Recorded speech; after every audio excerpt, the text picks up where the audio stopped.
All right, glad to have you back. You're still watching The Money Show here on Arise News. This is a persistent increase. Of course, there's the question of COVID-19. Yes, obviously. There's the question of the oil, because Nigeria's mainstay is up for the economy is oil. And so all over the world, it's been tough. It has. Not just even on the side of the oil, but for COVID-19. I mean, when there was a program we did here, and one of the respondents said, for 2020, just try and survive. And another person said, if you don't have 6 months of money, up to 6 months of money to run your company, then you better cease to spend, because you can handle it. So COVID-19 has dealt a bad blow it definitely to the economies of the world and to the pockets of individuals and homes as well. It doesn't even look like, I mean, because, there's this thing of 2020, just get through 2020. Yeah. But the thing is, this is November. December, January, we're in 2021. So the question is it magically just going to change overnight? 2021, the battle continues. And with the increase in the price of fuel being as a result, according to the federal government, being as a result of the fact that the Pfizer vaccine has resulted in an increase in the global crude oil price, it's it's obviously just going to be a continued battle. So the thing is, with regards to what your correspondent said, not. I hope not, but let's be realistic. No, it's not about no. If we're realistic, the economy of the world was in lockdown over a long period. Again. It could. But now the economies are beginning to open up all over the world, even though, like in Britain, there's another lockdown. Yes, exactly. In America, well, they're tinkering with it because it keeps increasing. Yeah, California it's getting worse. is also, back to that. In fact, some of the states, especially Republican states, are now adopting lockdowns, which they refuse to do because of Donald Trump.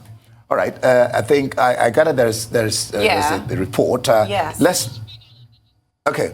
Following an economic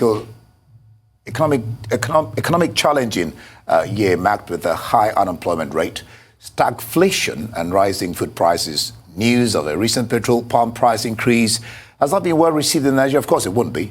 Arise business analyst Abi Owolawi takes a look at the factors influencing this reality.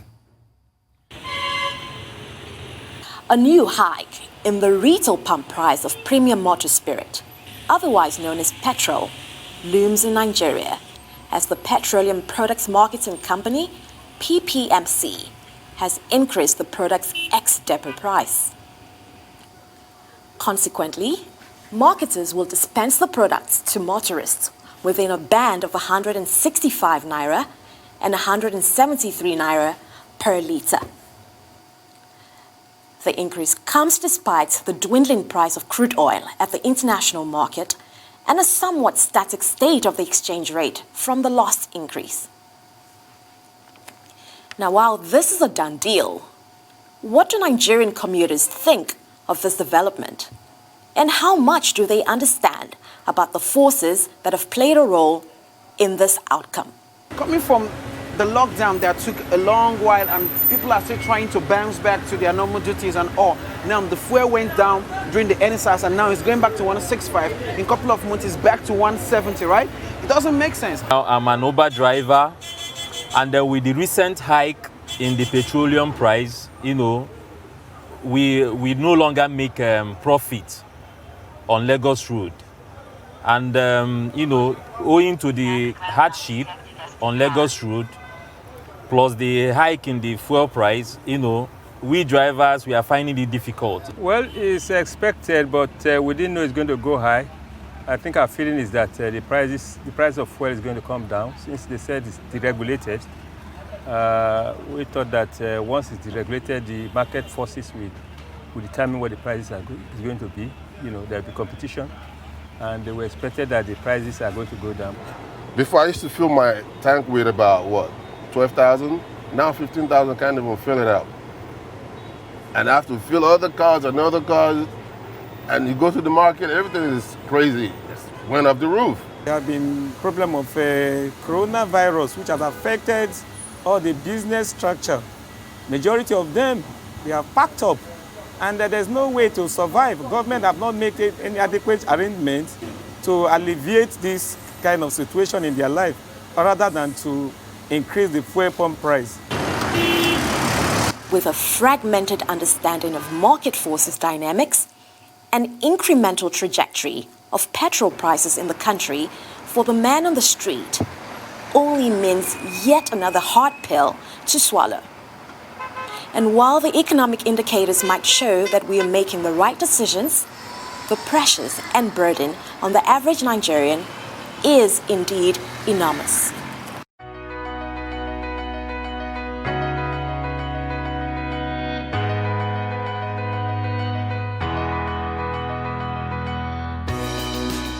So what will it take to see a more efficient, competitive, and commercialized approach to importation, distribution, and pump supply of petroleum products in Nigeria?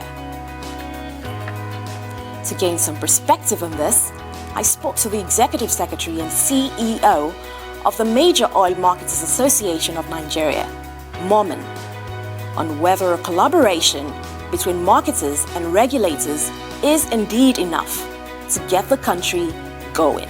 Petrol pump price has just been increased very recently, and of course, all arms in air about that because Nigerians are not expecting it. It's very ill-timed. What would you like to say about the current realities surrounding this situation?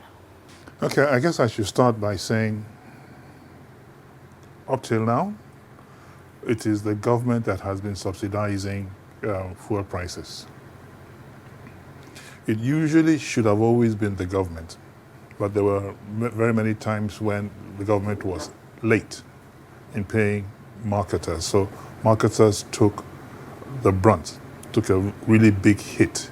Indeed, I think there about 300 billion out there in promissory notes from the last regime, from the last subsidy regime.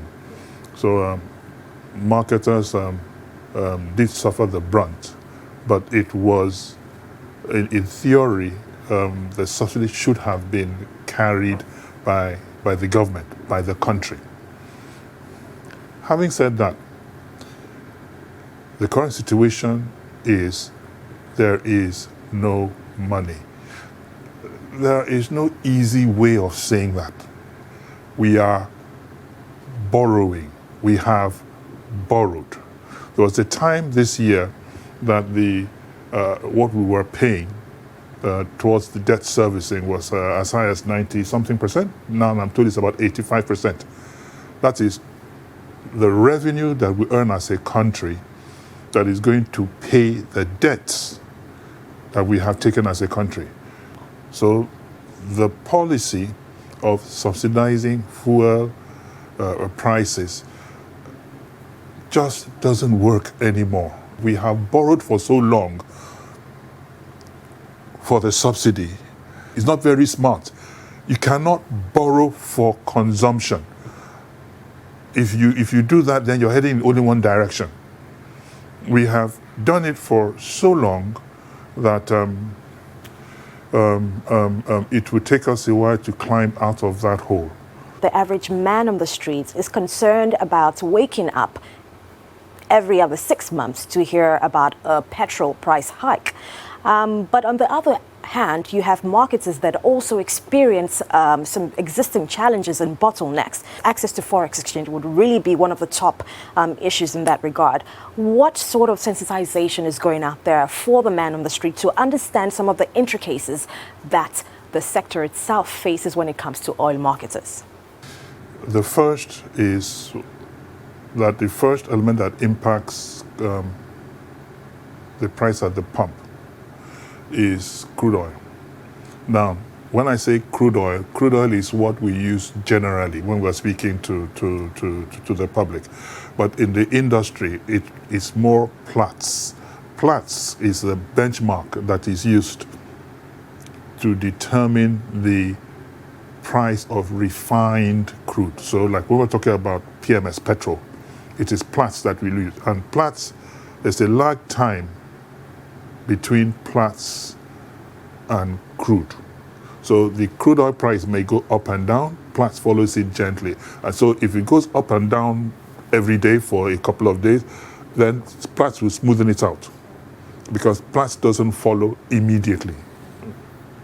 The second element, which is the exchange rate. The exchange rate of a country is determined by its productivity. The more productive the country is, the more foreign exchange it produces. The more foreign exchange it produces, demand and supply, it reduces the exchange rate.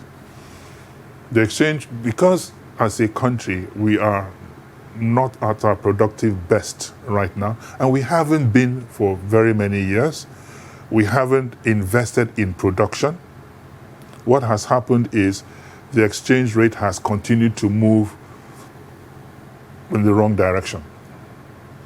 Currently, we say it is, the official rate is 370, 380, 390, but on the streets it is 465, 470. That's what the black market rate is. Now, it is not strange for a country to try to manage its exchange rate. Those are the two key elements that impact the pump price. Before I speak to the man on the street, we need to talk to those in government, the decision makers. In all circumstances, we need to have a country in the first place. So there needs to be what the government is doing in terms of identifying palliatives, identifying support for the poor is absolutely necessary. We must be more efficient. We need to identify properly where we can support, where we can help. But to have a country at all, we need to look after those people who are struggling to get by. We can't, even the rich, super rich countries like America, what they're talking about is supporting those who are struggling to get by. It's the first thing we must do. We must look after them.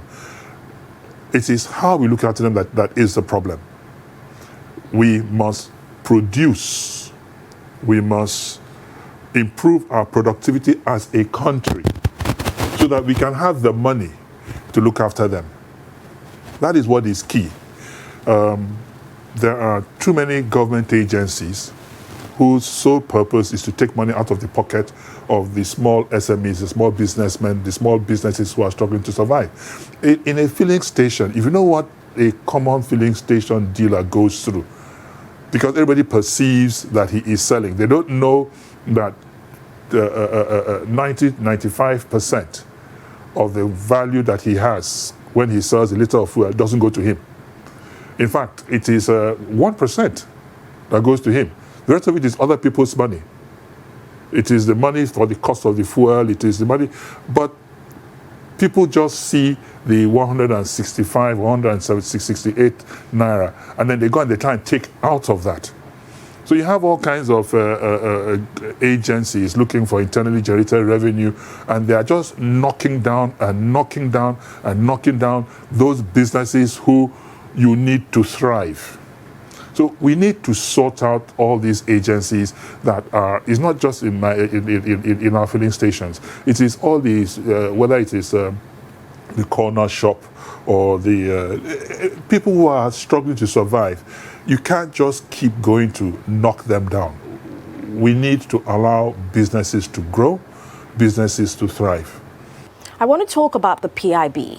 It's a conversation that has been existing for quite a few years. And there is news that this could possibly happen in the first quarter of 2021. We don't know for a fact, but I'm sure you know better than I do. I want to address issues of accountability, good corporate governance, and more importantly, withholding certain people responsible for not meeting up to certain demands. Is that achievable? I would like to be optimistic. I think it can be achieved relatively quickly. But yes, trust is a challenge.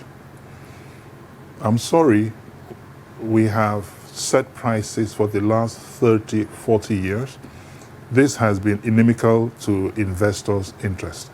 So it is extremely difficult for you to say to the investor, come and invest, where every time they have invested in the past, they have lost money. They have lost money because as a country, we continuously put price ceilings that do not allow the investor to recover his cost, talk less of making a margin. We just have deliberately, I must say it's deliberately failed to get it right. So it's difficult to trust someone where historically they have been unfair to you. This is why what we, as MOMAN, what we are asking for is, if you take out from the law your ability to put price ceilings, then perhaps there will be some trust. There is a lot of money out there, capital, both domestic and international, looking for where to go. That capital can come to Nigeria if and only if the laws of Nigeria say you can come, you can do your business, and you can make your profit, and you can take your profit away. If we retain in the law, whether it is in the PIB or any other law, the right for government to set prices of fuel, then I promise you, no investor will invest for the domestic market. They will not. We have just never been fair to them.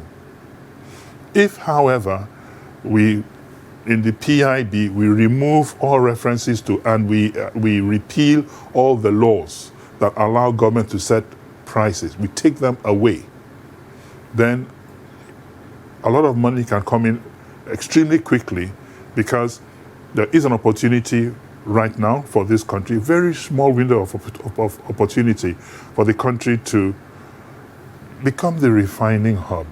Accountability comes from transparency. The first thing you need to do is to be transparent, is to put the numbers on the table. Once you are transparent, then accountability will follow. I think we are moving in the right direction because increasingly we're becoming more and more transparent. Don't misunderstand me. We're talking about 30, 40 years of doing the wrong thing. There are people who have benefited from doing the wrong thing and who wish to continue to benefit. These people will do everything that they can to try to thwart the reforms. The best way of driving these people away, of catching out these people, is transparency.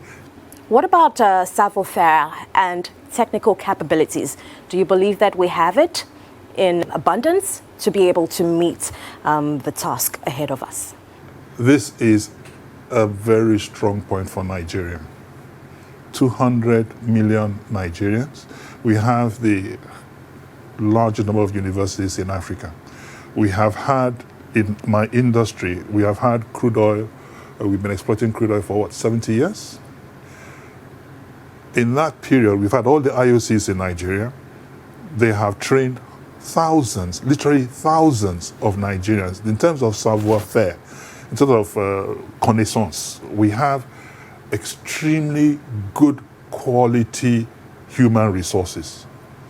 Those good quality human resources have found their way into all the institutions. We do have the knowledge. We do have the knowledge base. What we need to do is to take advantage of that knowledge base. So MOMAN has been one of the organizations and platforms that has been quite at the forefront of sensitizing the public about some of the challenges that exist in Nigeria's oil and gas industry. What are some of the other steps that you are taking to ensure smoother delivery on the long term from a sustainability perspective? MOMAN has really three key strategic areas it's chasing today. One is HSEQ. One is corporate governance, and one is customer service. It's customer service. It's extremely important to MOMAN members that customers are not cheated at the pump. So we are looking for technologies, looking for investments, looking for processes and procedures, looking for customer feedback to make sure that our customers, when they visit MOMAN stations, feel that they have received value for their money. It's extremely important to us. It's a key initiative, a key drive by MOMAN. When it comes to corporate governance, like we say, the history, the reputation has been quite bad in the past several years. It's extremely important that we demonstrate corporate governance. So we have set very high corporate governance standards in MOMAN for all our members to make sure that we live by the rules and that we have a transparent internal governance and control system. But I think in our industry, the most important has always been HSEQ, safety. Safety is extremely important to us. For us, there are 3 key points. Usually, it's along the logistics supply chain. So safety at the filling station is extremely important because that is where we have our interface with our customers. So we need to get it right, whether it's in terms of the training of the staff at the filling station or it's with respect to the equipment at the filling station, whether it's in terms of managing the environment, spills. It's extremely important that fire extinguishers, that we get safety right at filling stations. Where there has been challenge, where there are challenges are road logistics. We work with our road transporters to make sure that we have minimum rules. We work with the FRSC to make sure that before any truck is loaded from a MOMAN depot, there is a safe to load protocol that is carried out. We train our drivers 2-3 times a year. We send the trucks for verification. We continue to implement equipment in the trucks to try to reduce the number of explosions, of road traffic accidents on the road involving trucks on the road. Now, apart from access to foreign exchange, could we also talk about the likely alternatives to addressing some of the issues about margins with oil marketers? What about moving from PMS to CNG? How feasible and how much time do we need to possibly look to achieve that quite sustainably? Gas is here and now. Already there are many stations that are selling gas to gas-powered vehicles. What we probably need to do is to ramp up. What we probably need to do is to educate, is to explain. If you invest some money, it pays you back within 2, 3, 4 months. We're working with the government. This time, they have done a pretty good job at consultation. This time, they've done a pretty good job at collaboration. We are all working with them towards the implementation of this policy. Within a year, I believe that the product mix in Nigeria would have changed significantly within a year, which is short term for me.